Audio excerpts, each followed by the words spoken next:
Welcome to Stripping the Dipping. You're joined by usual dynamic duo of the brilliant F1 Black and AMG Dent, aka the MDA, Motorsports David Attenborough. Thought I'd add that one in there. And just like David Attenborough, we've been exploring the world of motorsports, more different perspectives, high and low. And with this being episode 7 of our summer shutdown series, there's no difference as we have a great guest on today. I hope our listeners will be very excited as we are to introduce a professional touring car driver, a driver coach, and a design engineer as well. It's the marvelous Mike Ogren. Mike, how are you keeping? And are you currently joining us from Tampa, Florida? If that's correct. Yeah, that's all pretty accurate. I am doing excellent. Thank you guys for having me on here. Very excited for it. And yeah, I'm in the Tampa, Florida area, Dunedin specifically. So just outside Tampa. Pretty just moved to a new home, pretty close to the beach. I'm pretty excited about it. That's brilliant, man. And we got so much to explore about you as well, Mike. Kind of your career as well, the work you've done for Nissan as well, which is really exciting. And also as well, whilst we know that you're in Tampa at the moment, could you just tell us about growing up and kind of your earliest motorsport memories? If I'm correct, the internet, so I'm gonna blame the internet for this, was saying that you grew up in Detroit, Michigan. Is that correct as well? Close. So I actually grew up back here in the Tampa, Florida area. So I kind of moved back to where I grew up, but I did spend about 6 years in the Detroit area as a design engineer for Nissan. You got that part right. But I will, a quick update on that. I actually stepped away from that position earlier this year. So I need to make an update on the search result for my, my engineering status. Absolutely. Yeah, but no doubt there, Mike. And thank you for that update too. What we like to do with all the guests as well, this is like an icebreaker, is you mentioned growing up in Tampa and just kind of your kind of relevant work experience and stuff like that too. Could you kind of give us insight into the beginning of your journey? Like, what were your earliest motorsport memories growing up? Sure, I'd be happy to. So I was pretty lucky. As a little kid, my dad worked at and owned an auto mechanic repair shop. Did a lot of race car stuff there. So I was around, cars and race cars specifically from a pretty early age. And I got into a go-kart when I was, very, very young. Probably don't want to say the exact number because I don't think my mom still knows exactly what that age was. So, but, just running around out back of the shop when I was, I don't know, 4 years old or something like that. And then kind of progressed into racing karts, and then moved up into autocross competition, as soon as I could, got my racing license as early as I could for road racing. I think before I had my street driving license even, did a little bit of circle track stuff when I was in high school, and then, progressed up into amateur racing and been very fortunate the last few years to be doing pro racing stuff and SRO and IMSA a little bit. And as far as, kind of just some other, like you said, being very fortunate to be in Florida. I remember going to the Sebring 12 hour as a kid and, watching, those are kind of when Audi was dominant, right? The R8 and the R10, the R15, those LMP1 cars. And that kind of helped me, fall in love with the technical side of it and the just incredible capability of, what you get to watch racing cars and just the whole, what an incredible event. If you've never been to the Sebring 12 hour, it's pretty awesome. Just a huge party all weekend and a pretty amazing motorsport spectacle. Absolutely. And Black, I'll tag you in as well.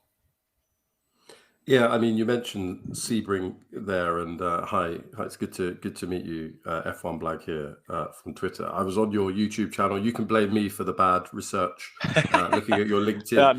No.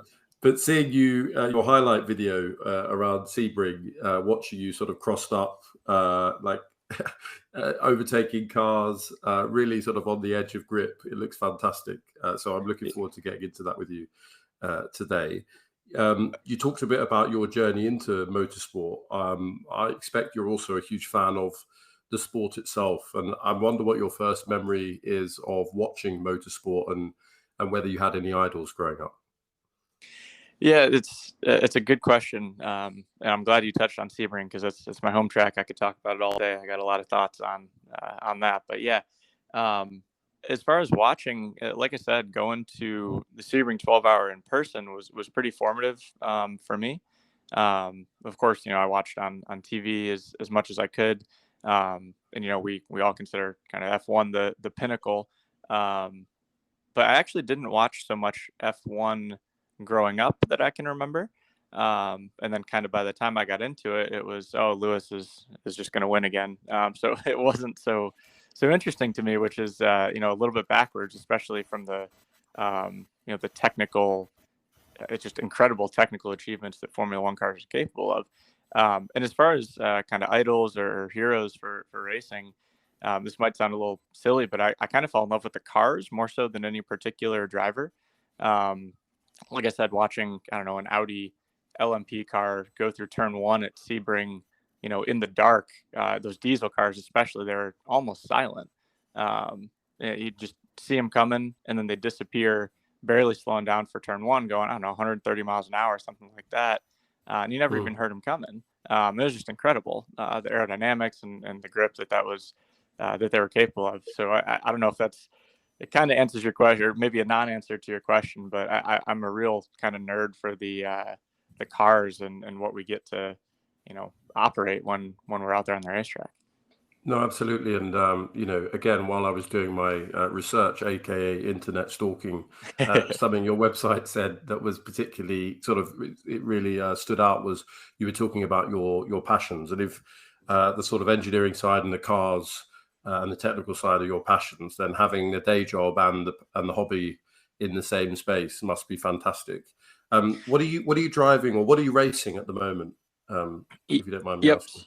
Yeah, certainly. So, so I'm racing the in SRO competition. I'm doing a partial season with the Skip Barber racing team. It's also who I happen to instruct with quite a bit. It's the Skip Barber Racing School.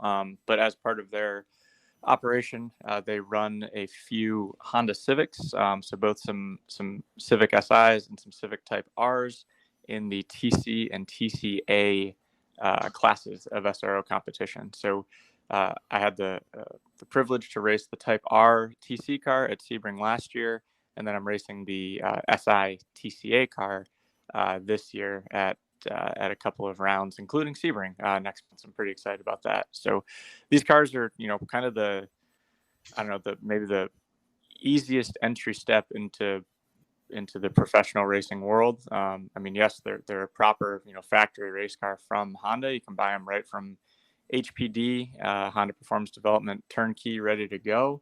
And they're the engine is actually it's a stock engine. Of course, the usual racing modifications are made: suspension, slick tires, some brake updates, stripped out roll cage, that kind of stuff. But it's pretty neat that you've got a class that I believe everything is effectively stock powertrains with a couple of different tunes available for BOP. Give you a little bit more power, a little bit less power across the different makes and models within the class. But yeah, that's what I'm up to right now. And then additionally, I also have I think the video that you referenced is from a Volkswagen Scirocco, so an old hatchback Scirocco that my dad actually built originally a long time ago, and then I bought it back again when I was in college from another owner. So that car is actually much more extensively modified. Basically, the only stock remaining component is the displacement of the engine is limited to stock displacement, but it's increased compression, welded differential front wheel drive car, which is pretty wild experience. Full suspension, all that kind of stuff. Engine's tuned. But yeah, that car's been in kind of a family endeavor for a long time. So I get the good fortune of racing both of those this year. I love that you said your dad sort of put that car together and then you bought it back off someone. It was almost like keeping it, bringing a lost family member back in or something. I don't know if it felt that's like exactly that. Right. It was a pretty cool to, kind of stumble back across that car and then bring it back and bring it back up to speed. Well, look, I've got one more question and then I'll hand to Dens. When I was watching you race that Scirocco and, you mentioned it's been in the family for a while. The one thing that really stood out was when you're braking into a corner, the engine, you've got full engine braking, and it was like ear-piercingly loud. It was fantastic. How long, how many miles do those engines tend to last? In the UK, there's a comedy called Only Fools and Horses, and there's a character that's known not to be very intelligent, and he gets an award after using the same broom for 30 years. And he says it's had 17 different handles and 10 different heads, not realizing it's completely different things. So tell us on this Scirocco, how long does the engine last? Do you have to replace the parts quite frequently? It's pretty resilient. I'd say we rebuild the engine maybe once a year, so it'll go through most of a season. If we're pretty gentle with it. I think that the car is inherently pretty loud, so it maybe makes it sound a little more violent than I hope that it is.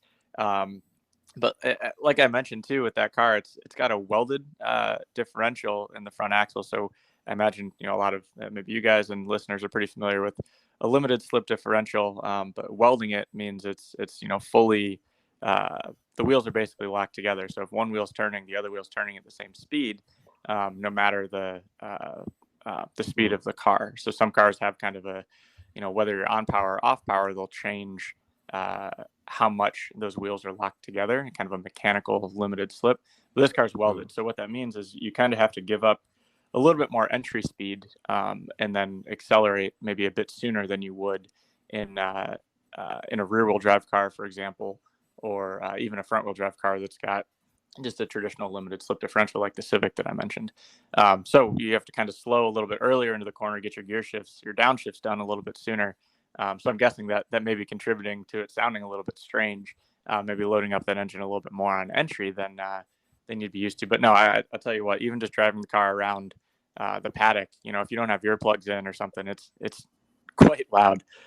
Gosh, I mean, yeah, look, no slight to your driving. I'm imagining myself tootling around at sort of 40 miles an hour or something. You were really getting it in. It looked amazing. And the way you were describing, there were some in the highlight clip on its own, which I think is only 2 minutes.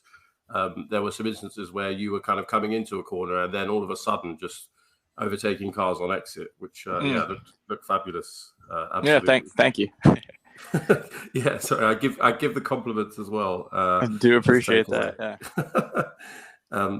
So I mean, on the motorsport side, on the racing side, you're currently in the SRO racing your Civic, linked to your instructing.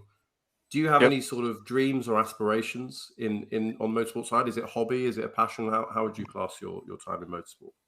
Yeah. So again, a good question. I think the simple answer is, I want to be doing that full time. I want to be at a racetrack as often as possible. And part of the, as I mentioned earlier, stepped away from my engineering, my nice, stable, consistent engineering role with a prominent company, Nissan, to pursue this as full time as I can. So that I think that's a pretty good indication that it's what I want to be doing, and I've been doing things on the side as often as possible, racing, coaching, whatever can get me to a track. But it got to the point where I can only take so much time away from the job that's paying me to work every day. And I had to start turning things down, saying no to opportunities. And again, as I imagine you all know in the racing world, if you say no once, it's very rare to get a second call. So it was kind of informative to say, okay, this is, I can be an engineer forever. I'm 30 years old right now. So kind of at the, racing is a sport where, you can do maybe later into life than most other maybe stick and ball type sports. But again, if you want to really pursue it at the high level, there is maybe a little bit more of a time cap or an age cap to be very, very good at it. So kind of decided, I'm very fortunate to have a supportive wife who has grown to love motorsports. And we kind of made the decision together to say, hey, let's go jump in the deep end and see where this takes me. So that decision was on April 1st of this year. So I'm only about 4 months into, being a quote unquote full-time driver and instructor, but it's been very rewarding so far. And I want to continue growing with that, right? I want to be I want to drive in the Sebring 12 hour. I want to win the Sebring 12 hour. We have aspirations, my wife and I, have running our own team at a very high level, IMSA, SRO, that kind of stuff, with kind of the knowledge that we have. She's a very talented marketing individual, and that's, a pretty good combination when you have a marketing logistics expert paired with a technical, and driving expert. Hopefully we can make some good things happen. So, we want to be at the top of the sports car world. Gosh, that's I hadn't realized that we were, possibly one of your first interviews since you made that life-changing decision. And chasing certainly. your dreams is something that we talk to a lot of people here. We had a surfer on actually in the last episode that we've published, and it's about people following their dreams, and so it's really inspiring to hear that. Chip Ganassi, that's got a sort of sound to it. Roger Penske, these big teams. Are you MO Motorsport? Are you coming up with a team name? Is your wife looking at that? Yeah. So Mo Motorsports has been the Nice. kind of the branding that we came up with a couple of years ago when I ran my first pro season, which was the Micro Cup up in Canada. So I don't know how familiar you all might be with that, but again, that was kind of the first pro endeavor that we took on. And decided, we got to brand this out, and that's what we came up with. So far that's been pretty good. The Micro is really interesting. That's a car that I think is available in the UK and in Europe, but not in the States. So racing that car in Canada was pretty neat. Racing a car that you can't even drive, you can't even buy in where I lived. So. Yeah, the Micro is a car that in the UK is hugely popular. It's been around for several generations. I hadn't realized it isn't available in the States. Is it available in Canada? Like, why would they have a racing series? So the car is, again, working at Nissan, I got pretty good insight into this. The cars are made in Mexico. You can purchase them in Mexico. They also ship them to Canada. You can purchase them in Canada. So they're shipped through the United States to Canada, but you cannot buy them in the United States. It's pretty fascinating. I think the concern was that they would take away from Versa sales, another kind of small hatchback that Nissan makes and sells. But I don't know. The Micro is an absolute riot to race, and that series is a really good time. And the tiny cars, I mean, in general, they're very from small, a US perspective. Right. So, adding to my list of, searching you on the internet, I think my research suggests you're quite tall for a racing driver. Yeah. Does that affect it? If you're 6'1". Yeah. Well, every man exaggerates a little bit, don't they? But does that affect it when you've got a car that's stripped back, every sort of ounce of weight reduced? How does that affect you in that sort of racing, or does it? Yeah, it's a good point. So most racing series, the minimum weight for the car, of course, the lighter the car and driver a combination, the faster you'll be. Less mass to accelerate, corner, and brake is always good. But usually the minimum weights are done as a combined driver and car. So you'll see, like in Formula One, for example, you see as soon as the guys get out of the car, they hop on a scale before they even talk to anybody, right? And that's to make sure that they're combined. They will then weigh the car separately, and that combined driver and car must weigh some minimum number of kilograms or pounds or wherever you are in the world. So fortunately, I'm a pretty thin guy, so being tall hasn't really been a disadvantage in that way.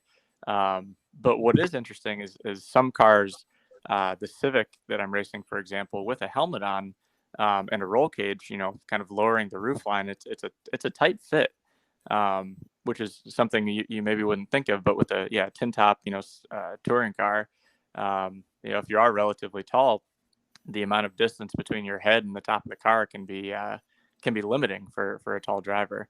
The Micro was surprisingly spacious in that regard. I never had any issues, but the Civic is, if I hit a big bump at Sebring, for example, I might tap the roll cage, and it's a little strange. Gosh, well, I'm going to use that as a guy who claims to be 6'2". That's my excuse for never making it anywhere in motorsport. Perfect, you're too tall. My head kept hitting the roof. Exactly. That's right. I'll tag That's back right. to Dens. Over to you. Thank you there, Blag. And Mike, we've had some really interesting and fascinating insight, into the world of the touring car driving, also what it's like to, drive a very competitive, Honda Civic with its more like front wheel drive setup and stuff like this too. Just on the topic, of that like series of racing when we Hmm. talk about like touring cars, so cars which, are road cars but can be heavily modified, but in the same sense, you can flip it the other way around and say, you have a heavily modified car that someone could buy in a showroom as well. In terms of like, getting entry into motorsport and being able to race as a driver as well, do you find that this is a more cost-effective way of like trying to get into a competitive series? Yeah, certainly. And I think that's a pretty popular question, right? A lot of people think they want to go racing or at least do track days or get on a track, and kind of what's the best way to do that. What's the most cost effective way to do that? And I think, for someone that's newer to it, of course, people who are more experienced, I love racing cars like that. You can throw them around, you can be a little more aggressive with them than you can, I don't know, a GT3 car, for example, right?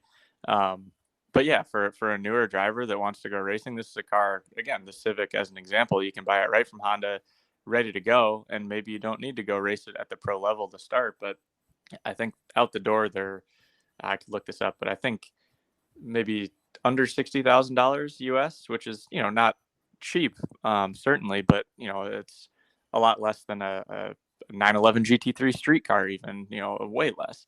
So a lot of people think that they have to have something crazy fast just to go on a racetrack, and I think that's a pretty backwards way of trying to learn. Um, if you can do things properly and be relatively quick in a Civic, or I don't know, Miata, of course, is very popular, at least in the States, as an entry level track car or race car.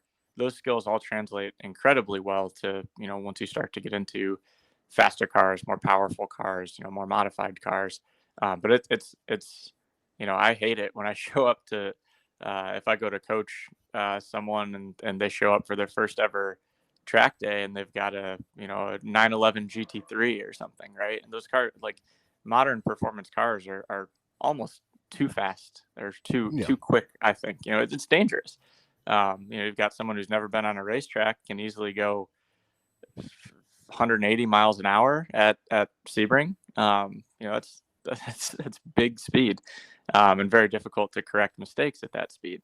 So yeah, I wholeheartedly support kind of the lower horsepower, more approachable cars, for sure, as a beginner. And I would say even I think they're much more enjoyable to race even too, because you can be a little more aggressive.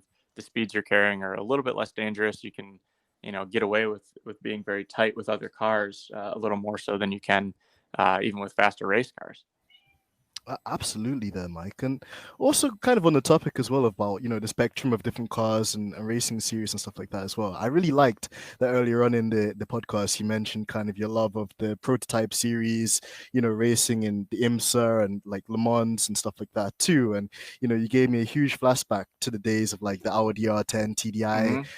the Peugeot Yep. 908 HDI as well, Bentley Speed 8 kind of prototype car as well. In the kind of new world of racing that we have, especially in the world endurance, Le Mans kind of a series, there's been a huge emphasis and a push on like sustainable and like hybrid styled vehicles in Hmm. the hypercars class that's been announced as well, from the LMDH series to also the LMH series. So we've seen BMW, Porsche, Cadillac, Peugeot kind of re-enter into this really interesting like series that's going to be reborn as well. What's your take on this? And like, is it a thing you feel where we're going in the right direction with the kind of nature of these newer style cars and formulas? Is it good that it's going to open the door to more manufacturers getting involved in racing, or do you still think that maybe it's a bit of a premature step and there's probably still other considerations that need to be taken in these series? Yeah, that's a very very detailed question. But I think, I mean, I think you almost answered your own question right out of the gate. If that many manufacturers signed up for this new formula, it clearly has to be a good direction, right? I mean, look at the top level of sports car racing right now.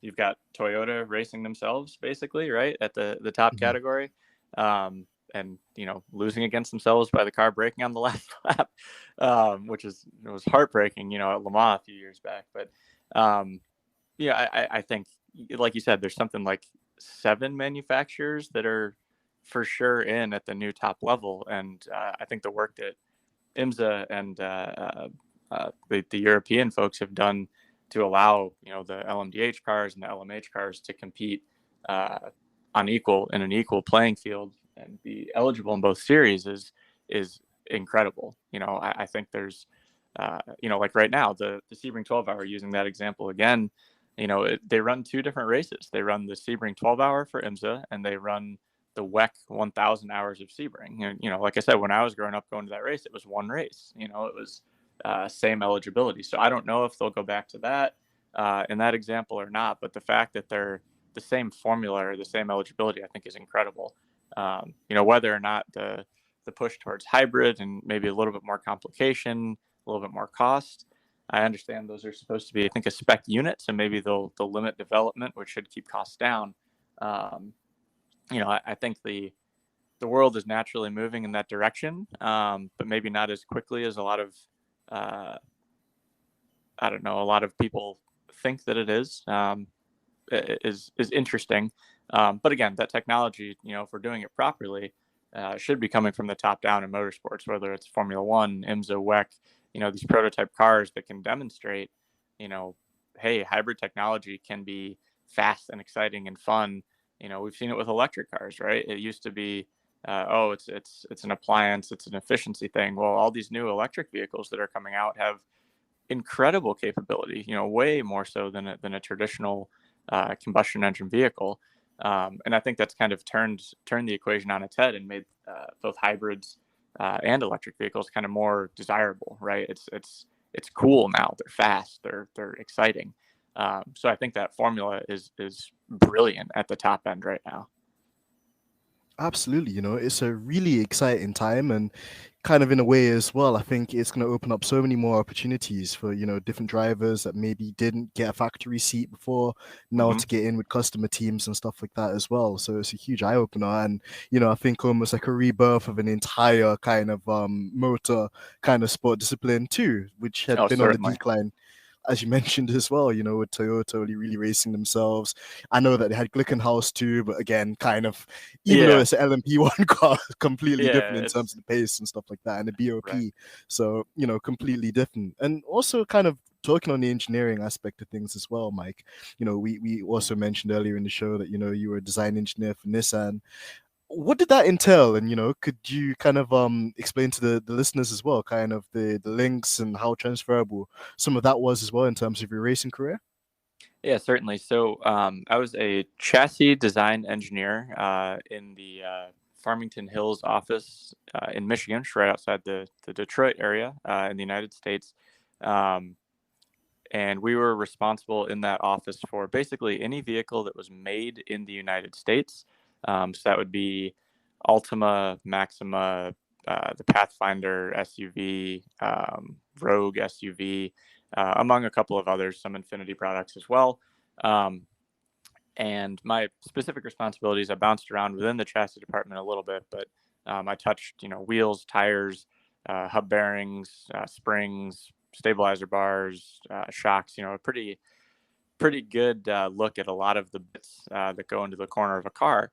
And our specific responsibilities, again, for kind of American-made or vehicles that were made in American plants, was kind of interesting, right? As a Japanese global company, and I think this is fairly common, a lot of the upfront development is done in Japan, as you might expect, and then that would be received by the American office at some point to kind of bring to completion. So we would do a lot of kind of testing of components and finalizing the designs rather than like a clean sheet.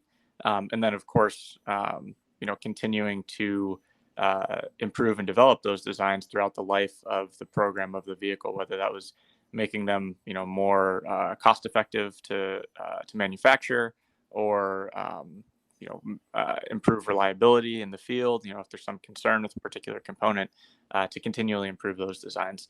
So it was much more kind of within the lifespan of the vehicle on the road, rather than kind of clean sheet, really far out development. We're a little bit further downstream than that, which I actually found pretty interesting, because I could walk out to a parking lot and say, hey, I designed that tire, or I worked with whomever the wheel company was to bring that design to life, or hey, we just changed this component and I know that it's gonna perform better than the previous one, and I can point to it on a car outside, rather than saying, oh yeah, this thing that I designed is gonna maybe see the light of day in 10 years or something.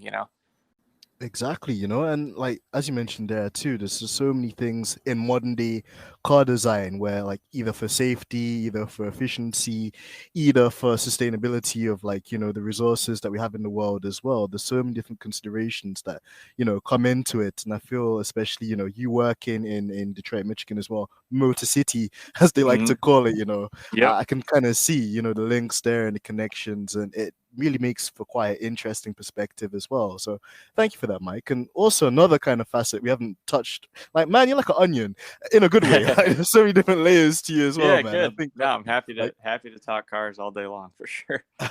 exactly. But one other layer I think I wanted to peel back with you as well, man, was, we also know that you coach as part of the Skip Barber Racing School program as well. Yep. For our listeners on this side of the pond in Europe, could you tell them about this amazing program? What kind of cars are on the training fleet as well? Is it more touring cars? Is it a mix of, like, open wheelers? And for you, just like, what is the most rewarding part of being a driver coach? Sorry, I think I lost your last comment there. Oh For yeah, you, and I'm sorry, I didn't quite catch you. yeah, no worries. I'll repeat it. And just the last bit of that as well was, what do you find the most rewarding part of being a driver coach? Gotcha. Sure.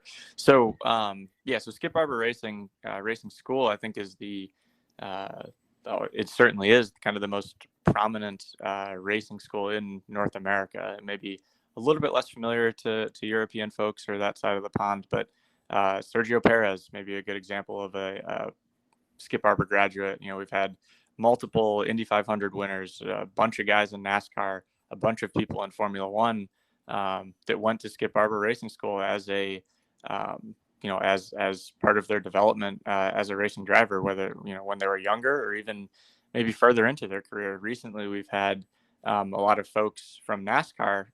Again, I'm not so sure how much of a European following there's for NASCAR, but they're running a lot more road courses than they used to. Going to COTA, Road America, Mid Ohio, and some of those guys have come out to Skip Barber, as professional racing, NASCAR drivers having years of experience at circle tracks, but maybe limited experience on road courses, humble themselves to come out and try to learn how to be a good road course racing driver. So kind of having that level of, clout or just the image of Skip Barber Racing is that's where you go to become a proper racing driver. I think that's really cool that we've got folks that are far into their career still coming back to try to become better as professional drivers. And what we currently have in the fleet right now is mostly one category of Mustang GTs. So I believe the chassis code is S197. So like the early 2000s Mustangs, kind of the first iteration of the retro Mustang when they brought it back, right? So these are Mustang GTs, which are we run them on a street tire, and they're just incredible school cars. They they have a lot of body roll. They have a lot of enough power to be fast and exciting, but not enough to to get you in trouble unless you do something real aggressive with the cars. And I think they're an incredible teaching tool. Again, on street tires, you get a decent amount of slip. You get a lot of audible feedback from the tire. So really approachable, help you learn the limit of the cars. And then kind of our other main category is Formula 4 cars. So we have, I believe now, the world's largest fleet of F4 cars. Wow. We've kind of collected them from other, racing series that have gone defunct in all over the world. I know there are some cars we recently got from Mexico, some from Australia, but they're all kind of the same formula. So kind of getting those to our school spec is pretty interesting. And to me, they're kind of the total opposite of the Mustangs. They're again, it's a formula car, open wheel. We've got decent aerodynamics. They do everything immediately. We run them on slick tires. You get relatively little feedback in the way of body roll or pitch or squat or tire noise. Things happen very, very quickly. But of course, there's nothing like driving a formula car. And if that's what you want to do, we have an option for that. So the very kind of different schools of thought and how to drive each particular car, and depending on what you want out of it, they're pretty interesting, very different solutions. We do a couple of other things too. We'll run the Civics, for example, you can use to go through a school, and then a couple of other options as well. So yeah, it's really cool to see Skip Barber, kind of back. There was the previous ownership had gone through some bankruptcy issues and was recently bought about 5 years ago from the current group, and they've really invested back into the company and the image of the company, and having it be very prominent again. So funny story, I was at Lime Rock with doing a Skip Barber program a couple of weeks ago, and Skip Barber, the man, his grandson actually came through our teen driving program while I was there that week. So that if the man himself that started the company is willing to send his grandson back through it, it's back in good hands. So I'm really excited to to do a lot of work with Skip Barber among kind of my other commitments and things I'm doing on my own as well. Absolutely, and they're such a reputable brand as well, Mike, as you mentioned there too. And I think it's amazing as well, like you mentioned, there's the plethora of drivers and skills, and even just, professional racing drivers, which are quite decorated, putting themselves through that kind of training kind of program as well, because, it's one of the top level schools in the entire world when it comes to, professional top echelon driving. So I can definitely attest to that. And, I'm quite familiar with the brand too. And Yeah, kind of a good, segue good. question. Thank you. In relation to that too, was Mike, how do you keep yourself sharp away from the track, when it's not race weekend? Are there particular things that you like to do, such as going back to the roots with go-karting? Do you indulge a little bit in the sim racing too? Because funny enough, with Skip Barber, I know that they also have quite a nice infinity with the iRacing guys as well. So yeah, we see a lot of people like myself, which don't necessarily have the budget to get into full-time racing, but trying to take the tools available through the sim racing world as well. Mm-hmm. Yeah. No, I sim race quite a bit. I'm actually sitting in my sim kind of setup right now, because it's a very comfortable Sparco seat that I've gotten here, and it's where I like to kind of do anything racing related, whether that's joining a podcast or jumping on iRacing for a bit. So yeah, I've got a decent sim setup at home. I do a pretty good amount of iRacing. I continue to intend to jump into their kind of other competitors to get a little bit different flavor on the sim racing world. But no, I do a lot of iRacing, whether it's to learn a new track or, just to go drive. I like the competition for the sake of being competitive, jumping into an official race and, getting practice being around other cars, like you said, and finding some nuance of, racing TCR cars, for example, which I've done in real life, how well that translates, that kind of stuff. And then honestly, I think coaching, I think there's an old, saying that, teaching is one of the best ways to learn, right? So anytime I'm at a racetrack, there's, if I'm watching or helping students, at whatever level they are, it kind of helps inform my own driving, right? Whether that's, okay, this person did something particular in this corner and it was very quick, maybe it was a little unconventional, but it looked really good. That those are all kind of bits of information to file away, whether even not being behind the wheel, right? Watching other people or learning how they approach things is very informative. And then I also should have mentioned the Formula 4 cars that I was talking about, and I think you had just mentioned, that were added to iRacing as well. Skip Barber also runs a series using the F4 cars that actually races mostly on SRO weekends as of this year, which is really cool. So you get a lot of mostly pretty young kids that just came out of karting or sim racing, whatever it is, racing very, very well, very, very fast kids in these F4 cars. So that's part of what I do with Skip Barber is I coach those guys as well on race weekends. So I did that at Watkins Glen a couple weeks back, and I'll be at Road America helping with that next week as well. So again, just very informative for me as a driver if I'm helping coach these kids that are at a very high level. If I'm explaining something, it kind of even helps me learn as well. So. Absolutely, and it's so kind of interesting to see the symmetry between like both worlds in one aspect, and kind of a segue into the next question I was going to ask you, Mike, is how close do you feel like sims? I'm going to use iRacing as an example, and they really need to start, giving us that bread as well, because we talk about them too often on this podcast. But this is bringing it back to the question there, Mike. Like, we know that with iRacing, they take a really kind of methodical approach to building the tracks and the cars into the simulator.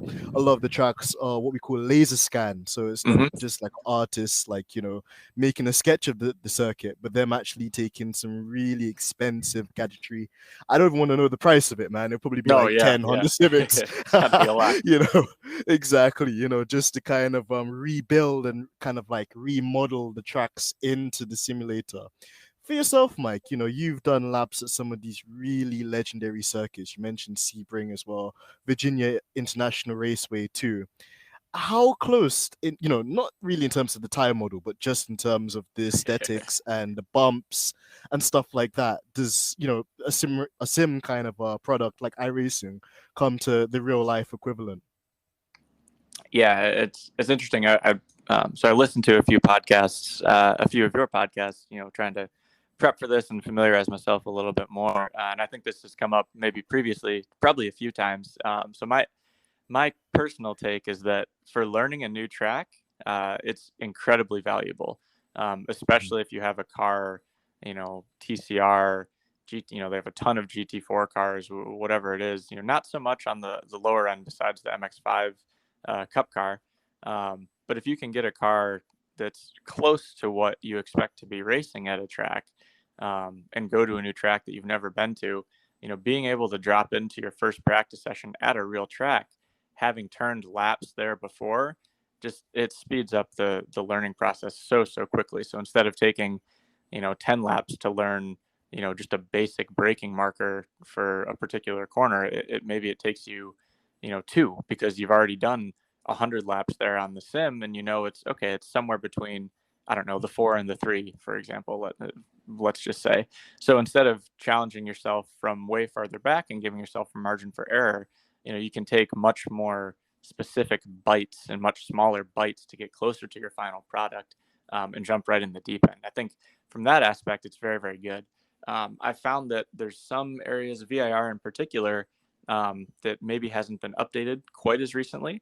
And there's some like runoff areas, for example, that are absolutely the racing line. There's kind of some extra concrete and the exits of a couple of corners where you're almost outside the kind of curbing that you must use. And that's not present in iRacing in a couple of places, or at least maybe not as wide or whatever it is. And I found that driving that, it actually limited me because I was adjusting my line, to drive the iRacing track, turning in a little bit too sharply or a little bit too late, rather than what I would do in the real world. And I found that it limited me a little bit. But of course, that's a pretty high level difference, where, again, from the very basic track modeling, if it's up to date, I think is absolutely incredible. And you touched on, like the bumps at Sebring. I think that's one thing that iRacing or probably any sim does very, very well, is it forces you, of course, because you're not getting, feedback through your body and in the seat of the car, to use, visual, and mostly visual, but also like some audible cues. Hi there, Mike. I think we might have just But also lost visually, you. right? Sorry there. I think I'm back. Can you guys hear me? Hi, yeah. Hi there, Mike. Yeah, Indeed we All can. right. Indeed we can. So Mike, just to smoothly segue back into this, man. Sure. You mentioned as well. I thought it was really intriguing, just to hear kind of like how, in a way, the sim had kind of like got you up to scratch to a certain degree with like the track, corners, apexes, just getting familiar with it. But at the same time, too, one shouldn't become completely reliant on it or use it, as the gospel, because as you mentioned as well, tracks are something that are always evolving, and they obviously evolve before they do in the sim. And in some cases, if you just rely on the sim, you can then develop certain like constraints or habits which aren't conducive, to the current track state. So I thought that was really intriguing, and kind of to segue it back to like the real world of racing as well. Mike, you've raced in some really awesome series, the SCCA, IMSA, Michelin Pilot, obviously the very prominent SRO Touring Car America series too. For our viewers at home, could you give them an insight into what the average race weekend will look up in terms of its build up to race day, and some of the things you'll do in terms of setup or, other approaches that you'll take to a race weekend? Yeah, sure. So you're saying from the time you get to the track through the end of the weekend, or even before that? Yeah. So, Okay. or you can include before the weekend as well, because that will give us Sure. some really interesting insight too. Yeah, I mean, I think I touched a little bit on, kind of before a weekend. I like to jump in a sim or watch video of if there is any out there of that track, if it's something I'm unfamiliar with, or a car at a track that I've not driven before. But that that's kind of the bulk of it. And then getting to the track, of course, you get in, excuse me, usually a day or two ahead of on-track activities. If there's a track walk, I usually like to do a track walk, even if it's a track that I know well. I think you summarized well my comment about sim racing. Maybe it's a track you've been to even last week or 100 times before. There may be something new. There may be a new bump forming, a new visual reference that you can use for a turn-in point or a braking mark or something like that. So I always like to do a track walk. That's usually like the day before practice starts, something like that. And there'll be some discussion, with your team, your engineers, your techs, if there's other drivers on your team, of, what your starting point will be. And maybe usually the car should be set up kind of how you expect it to be, when it gets to the track. There'll be some, I remember when we came here last time, the car worked really well with, the shock set to this and these tire pressures, that type of thing. So usually, we'll just go through that, make sure there's no changes. And then, practice one rolls around and go out. Usually what we like to do, at least in the first practice, is go run, maybe 10, 15 minutes, come in and check tire pressures, make sure that they're building in a way that we expect and still reasonable, so that you're getting good feedback from the car and you're not getting kind of bad data by having, tire pressures be off, because those are, of course, the only way that you're connected to the ground. So if tire pressures are off, it can mask maybe a lot of other good data or setup data from the car. So then I like to go back out, finish out a session. I like to get a nice, good long run in as early as possible to understand how the car is going to evolve, as grip falls away or tires get worn down, especially in a front wheel drive car. So the Civics in particular, so the SRO format is a 40-minute race. Over 40 minutes, you gain, the car tends to understeer more and more throughout a race. So understanding exactly how that is gonna go as soon as possible helps you make good setup decisions where, okay, well, maybe we dial it in so it's got some oversteer at the start, as much as you can with a front wheel drive car, which can be difficult, so that you're minimizing the understeer later in the race. So I like to do that in the first practice. Come in, debrief, make any setup changes. Second practice, usually, again, for an SRO weekend, there's 2 practice sessions. So second practice, maybe do some shorter runs, try to dial in a little bit more qualifying pace if there's any, very small adjustments to make, that sort of thing. And qualifying is very hectic in SRO. It's 15-minute sessions. So at, say, a longer track, a VIR, a Sebring, those are almost 2.5-minute laps in these cars. So in a 15-minute session, by the time you get maybe a 3-minute out lap in, you're warming up your tires, that sort of thing. You don't have a whole lot of laps to put in, a fast lap. So you have to get up to speed very, very quickly in order to be competitive in qualifying. And then it's, debrief, see where you're at on the grid. Usually the first race is the same day of qualifying. So prepping, kind of any, understanding where you're going to be on the grid. You're going to be on the inside line, the outside line, having a good feel for where the start is going to happen. Maybe watch some other races, see where they start, see where the green flag is given, so you can get, a nice jump at the start of the race. And then go into the race, see what you can do. Hopefully spray some champagne, whatever it is. Pro tip is you don't want to spray too much champagne on day one, because you got to wear your stuff again for day two. So, and then day two, rinse and repeat, make any changes that you need to. Often the Sunday race, so day two, will be in the morning, whereas the Saturday race is in the afternoon.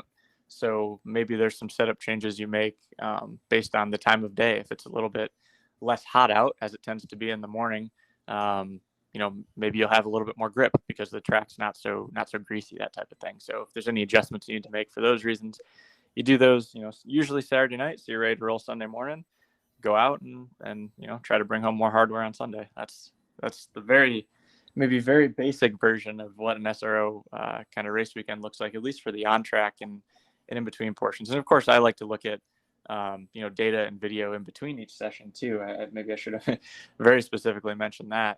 Again, if you have other drivers that are driving in your class, we all like to compare data, see what one of us is doing better than the other. Say, holy crap, that guy's going through this corner faster than me. There's no reason I can't do it, right? So that's how you get up to speed very quickly, is having very a talented team of drivers that are willing to share data. Is it helps you all go faster together, I think.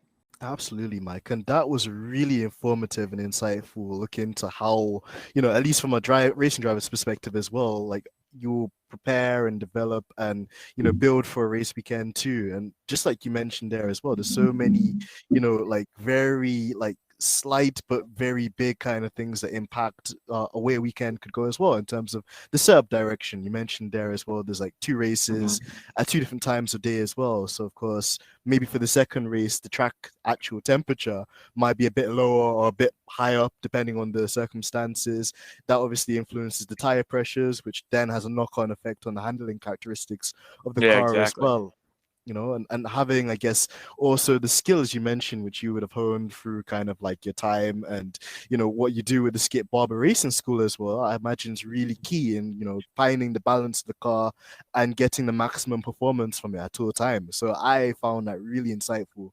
I'm sure listeners will as well. And before I tag my dynamic teammate like Black back into this too, I just wanted to ask you just a quirky question just in terms of the racing side of things as well, Mike. We know that there's lots of drivers that have different superstitions or quirks that they like to do before a race, before they jump in the cockpit. Do you have any like fascinating ones or any kind of like interesting precursors or superstitions you do before you start a race, before you jump in and put your helmet on? I'm trying to. I knew where you were going with that as soon as you started saying it, and I was trying to think. I think I'm pretty boring. I don't really have. I've tried to be much more flexible. I found that it, basically no is my short answer. But I found that allows me to have a much more clear kind of headspace. It's a lot easier to have a good race or a good, any type of sporting endeavor. If you're more flexible, right? If you go and say, oh, well, I can't find my lucky socks or whatever, right? And you're just going to be in a bad mood. You're going to think that things are going to go poorly. And then, okay, my plan, I'm starting third. My plan is I'm going to, jump the start. I'll be on the leader's tail and I'll be second into turn one. Well, if that doesn't happen, then, you're frustrated. So I've found, from a superstition standpoint and even an on-track kind of plan standpoint, it sounds kind of silly, but I almost tend to go the opposite direction and just kind of take, of course, be aggressive and take what's available, but you never know what's going to happen, right? There's so many variables that go into every very, very small decision that I found that it's much better and higher performance for me to not be terribly reliant on superstition, that kind of thing. I do always like to be in the car as early as possible. I always have this fear that I'm gonna like somehow not be able to strap in quickly and like miss the grid and miss the race or something for a really dumb reason. But thankfully I've never done that. So that's kind of my only thing is I am very comfortable. I'd rather sit in a race car for an extra 5 minutes than risk being, risk missing the start or something for a really dumb reason like that. Sure. It's never a bad thing, Mike, to be prepared, to be organized, and I think like you mentioned, the less mental obstacles you put in your own way, or the less kind of like, I guess things you have to do, to kind of like get yourself in the right gear to go, makes it a lot more streamlined and just, a lot more kind of just palatable to just get on with the job in hand. So I totally see that. And I think that's a fair kind of point too. And Black, I'm going to bring you back in. Thanks. Yeah. You've asked all of the with all of the acronyms that I'm thinking, what does that mean? I don't know. But no, I'm going to just ask much more basic questions. So we've had some other really esteemed guests on the podcast as well, and I tend to ask them steal a little bit of their intellectual property. So I was asking Mario Andretti what makes someone fast. I've asked, it was very simple answer. No, it was quite complex, as you might imagine. I asked Neil Cole, who's a media sort of personality in motorsport writ large, the art of storytelling. So let me ask you, Mr. Ogren, when someone like me comes to your Skip Barber school, and I've looked on your website, and that 3-day formula school looks amazing. Where do I sign up?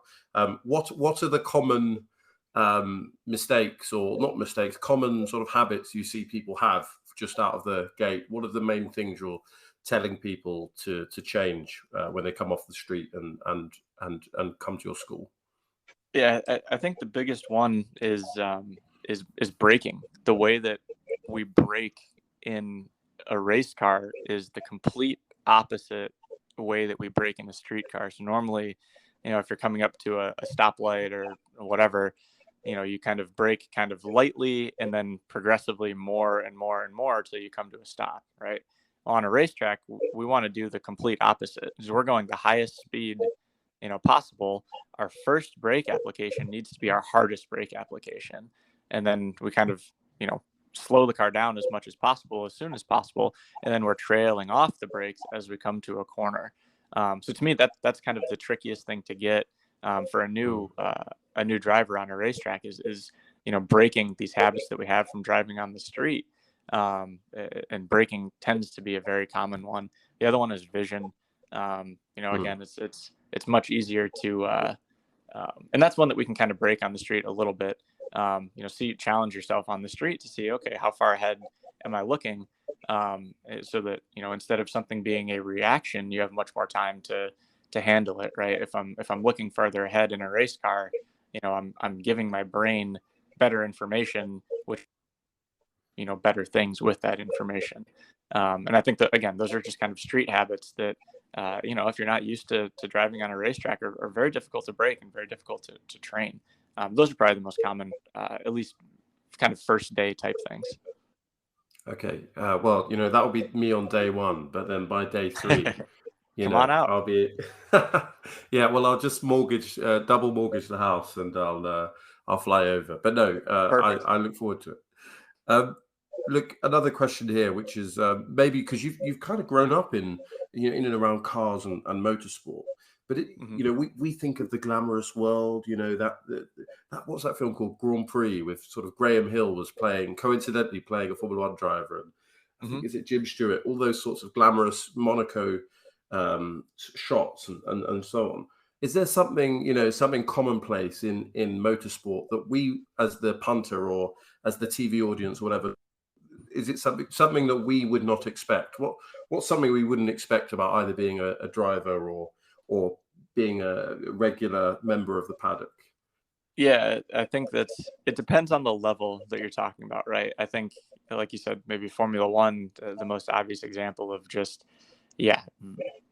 high, a lot of money, both in the stands and the teams, and a lot of that's because it's the pinnacle of motorsports, the highest technology, race cars in the world, and it attracts a certain clientele and business partners that are expecting a very high level. Of course, that trickles down. I think at the level that I'm at, maybe that, I don't know, I like to say in between right now, kind of pro driver, but not, in Formula One or a factory driver or something like that. It's hard work. And I think the way that I like to say it is, I played a lot of sports growing up, and, playing in a game or a tournament or something like that is the reward, right? And, practice is good and useful and whatever, but you have to enjoy the competition aspect of it, because it's what you're working towards. So it's very easy to get, for someone like me, I work my butt off trying to put sponsors together and whatever it takes to get to the racetrack. And it's very easy to, for me, it's something I struggle with, to get to a racetrack and go, I have to win this race. And, everything becomes very difficult and very, high pressure. Right. And I think it's easy for me to forget, and maybe for a lot of listeners or fans or whatever as well, that like, that needs to be the reward for a racing driver is going. And, if you're not having fun driving the race car, you're not doing it right. Even if it is at a very high level, if you are a professional driver, you're getting paid, millions of dollars to race a Formula One car. If you're not having fun, you're doing the wrong thing. That's even more important, I think, at kind of my level, where it is, it's incredibly hard work just to get to the track, put together, a sponsor deal or a partnership with Skip Barber like I'm doing to even have a racing seat is very, very difficult. And being able to enjoy the reward of that, being able to race at a high level at, a VIR or a Sebring or something like that is, it's the reward for the hard work. Does that make sense? Yeah, it really does make sense, and I think I would still struggle. I'm naturally a competitive person, but I can see both. That duality of something being the reward. Great, we've got the funding. We've qualified. We're going to do the race now.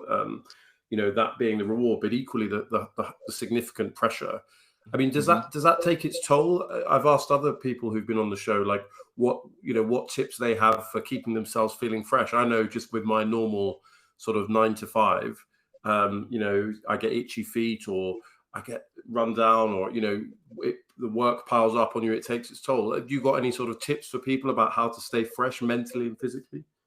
Yeah, I think I'm so in love with racing and racetracks and stuff that it's pretty easy for me, even if I'm just watching from a corner and trying to give students or whatever it is on how to improve. But of course I want to be racing all the time, right? I want to be in a race car. I want to be doing a full season. So when that's not happening for me, or the sponsor chase and the funding chase is exhausting. And it's for every very small yes that you get 100 no's. And I've been very lucky to put together the things that I have. But yeah, I think for me, it's if you're doing something that you really, really love and enjoy, it's easier to not get worn down with it. But you certainly still will. You do anything for long enough, and it can become monotonous or too repetitive or something like that. And I think finding for me, it is enjoying those weekends. Like I said, I'm running a partial SRO season this year. Would I love to be doing a full season? Absolutely. But kind of knowing what I'm dealing with this year and being a little bit more content and happy with that has helped. Not to say I'm not pursuing other things and, starting to look at things for next year as much as I can, but, okay, this is what I've got on the schedule for this year. I want to take full advantage of it and enjoy it as much as I can. That's kind of the, maybe a little bit cliche answer, but it's what I found to be the most peaceful for me mentally, if that makes sense. No, it makes a lot of sense. And I think you started your answer with the kind of main bulk, which is, find what you're passionate about, because it does sound, just from hearing your voice, that, as you say, standing on the corner, watching people, taking that corner and giving them feedback still gives you that energy, which is fantastic. Right. Talking about health and fitness, but completely changing take. A question that you're gonna realize I don't ask the smart questions. A question that we've been asking guests is about a particularly controversial pizza topping. I mean, can I check that you're a connoisseur of pizzas, sir? Oh, who's not? Come on. Right. Okay. Yeah. Good. I mean, you have to check. You never know.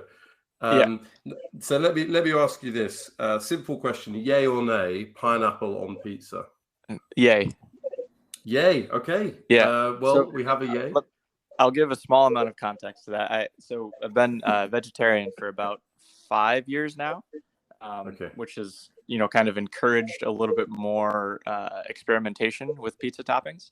And yeah, knowing that again, pineapple being a controversial pizza topping, I will certainly agree with that. But we gave it a go, my wife and I, and we were like, this is pretty good. I don't know why people are hating on it, but. Okay, well, I think I apologize. Maybe the tone of my voice made you feel like you had to give that context. You should be loud and proud, positive about. I was going to say what I can't read the room very well. Is that a popular or not so popular opinion in this pod here? We spoke to the most famous Italian American Formula One driver of all time, and he seemed to take umbrage at the suggestion that pizza and pineapple would be in the same room. So I can understand that. Yeah. Yes, but it's not for me to comment, of course. The final question, and actually the point I didn't make was when you were talking about energy and keeping yourself sort of in a good space. It sounds like you were talking about the team that you form with your wife. That sounds like a really important sort of cornerstone of that as well for you, which is fantastic. You mentioned your team, Mo Motorsport, your brand. Where can we keep up to date on your progress and the progress of Mo Motorsports? Yeah, so thank you for asking. I'm fairly active on Instagram. It's where I post most of my stuff, most of my updates, and it's at mike.ogren. So MIKE.OGREN. That's where I post pretty much everything racing related that I'm up to, as well as some non-racing related stuff. I do a little bit on Facebook at Mike Ogren Racing, and then we have our website, which is racemomotorsports.com. But yeah, the social media at Mike.Ogren on Instagram is you'll certainly know more than you'll ever want to know about me and my racing career. Well, we hope to see some pineapples on pizzas featuring in your Instagram feed very soon. and on that intellectual note, I'll hand back to Dens, who'll help close the interview out. Over to you, Dens. Oh, well, thank you there, Blag. Mike, you've been a supreme guest as well. We definitely need to bring you back on the show later on in the year, to track your progress and just to see what's the latest, in the world of motorsport too. You've been amazing. Yeah, sure. Thank you guys so much for having me. This is actually the first podcast I've been on, so thank you very much for having me. It's been a blast, and I've got a Sebring race coming up next month. Would love to come back on sometime after that and touch base. Oh, absolutely. Well, we're looking forward to that, and we're wishing you all the best as well, Mike, because you're a stand-up guy, top driver, and we're super, super proud of the progress and just your story as well, man. You're amazing. But one last question I wanted to leave this podcast on as well, Mike. Let's say Zach Brown, because Zach Brown seems to be a man offering a lot of people contracts these days. Let's say Zach Brown, he pops his head round the door and he says, Mike, I've got an opportunity for you, my man. You could either race in IndyCar, Formula One, GT3. Choice is up to you. What series would you want to race in for your debut kind of step with McLaren? And who would you pick as a teammate? Ooh, wow. That's bombshells. Good question. Yeah. So my answer is GT3. But I will say the opportunity to race or even drive a Formula One car would be incredibly difficult to pass up. However, I think kind of as has been alluded to or maybe clear from my background, my open wheel experience is not so extensive. I just don't think I'd be terribly good at being in a Formula One car.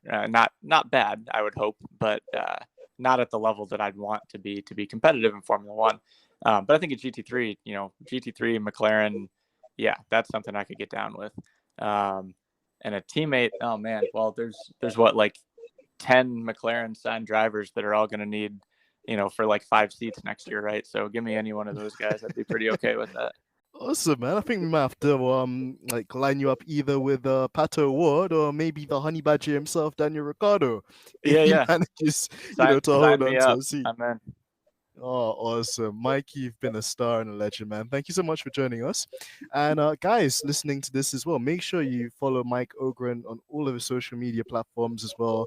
Make sure you keep tabs as well on the SRO Series 2, now that we got a familiar name in there as well. So awesome to see and to witness. And make sure as well that you like, share, subscribe this video. Subscribe as well, obviously. And until next time, it's been your dynamic duo of F1 Black and AMG Dent, aka modern day David Attenborough.